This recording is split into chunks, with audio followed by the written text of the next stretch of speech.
How y'all doing? Hopefully good. I have been conscripted to go to scout camp for the weekend. So it's Friday. It's about 1 o'clock in the afternoon or so. It's Friday, July 18th or 19th, something like that. And so I thought, well, on my way, I can make a few videos, more videos on this biblical context theme. And I've given you an indication on some of the Old Testament materials that the biblical scholarship is bringing out, and that unfortunately the churches don't appear to me to be keeping up with. And I understand the churches want to teach faith, and history doesn't always coincide with faith. It takes faith to have faith in some instances. True story, I'm telling you. We Mormons are in the same boat, I promise. But there is some very interesting and exciting new developments in the arena of the Old Testament. Well, I've given you enough of an indication to show you the themes, prominent themes that have come out with the Old Testament studies now through archaeology and linguistic exegesis and so on and so forth. Makes me sound smart, doesn't it? Well, I want to move up into the New Testament era now, and see, this is I'm skipping the intertestamental period.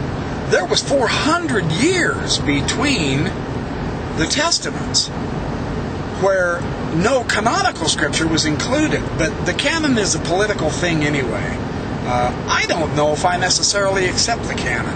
Actually, I've piled in my truck with me because I was hoping to make several videos. I've got about 75 books out of my library, representative books on different aspects of the New Testament that the scholars focus on. I've got Ernst Hankins' book, The Acts of the Apostles.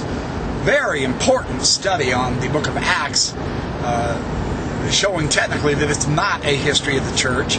It is definitely a politically motivated document. And I mean, the darn thing's 500 pages. So many of my books are so flippin' huge because I suppose, I pick on myself, I torture myself because I want the fullest information, I want the fullest context, I want the fullest background, I want the fullest exegesis and translations. I want total information. So unfortunately, half the books I buy are 500, 600, 700 pages. It's my own fault, I suppose. But see, he focuses on just one exclusive topic, the book of Acts. In that one book, well, it takes weeks to read Hankin. I testify. Well, when you put together, and I've just picked a representative sampling out of my library, my own personal library, criminy, I've got 75 books here. I'm willing to bet you I have easily 15,000 pages of material to read on all kinds of different facets, subjects, aspects, differences of the New Testament. The Princeton Symposium that James A. Charlesworth headed back in the late 1990s on the Messiah, well, boy, that book just kind of took all the categories I thought I had a decent handle on and just threw it out the window. I was very stunned at the implications of this closer analysis of the Messiah. So there's another theme, the Messiah. You have the synoptic situation, Matthew, Mark, and Luke. The three Gospels as opposed to the fourth, the odd one out, John, who the scholars have basically in a generic way said is the most mystical of the Gospels.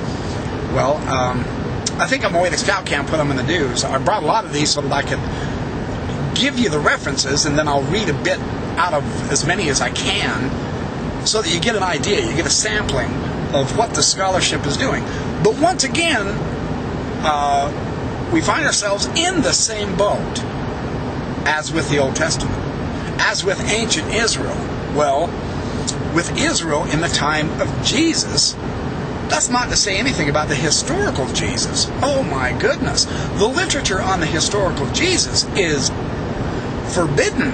It is so huge. You can't live long enough just on that one topic to see it all.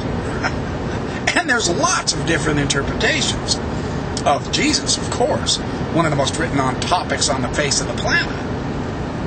But the issue of the Son of Man, the other thing that I found that is really stunning is how the Dead Sea Scrolls have brought in a significance now to the New Testament that we didn't have before the scrolls were found. That was just 50, 60 years ago.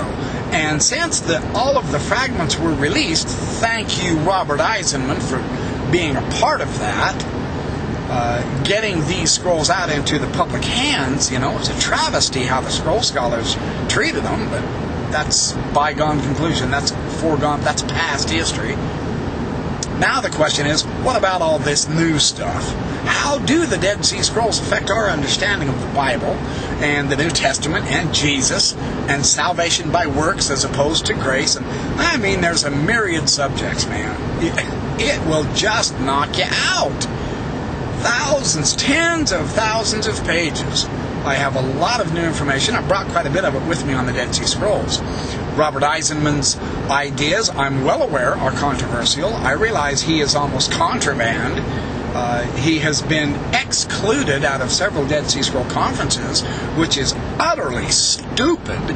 I mean, the establishment of Dead Sea Scroll scholarship, I admire the scholars, but their attitude to Eisenman is just ridiculous. It's so childish. If we are going to understand all implications, then let all voices speak, for crying out loud. His material on the Dead Sea Scrolls, for me personally, I think he's got something.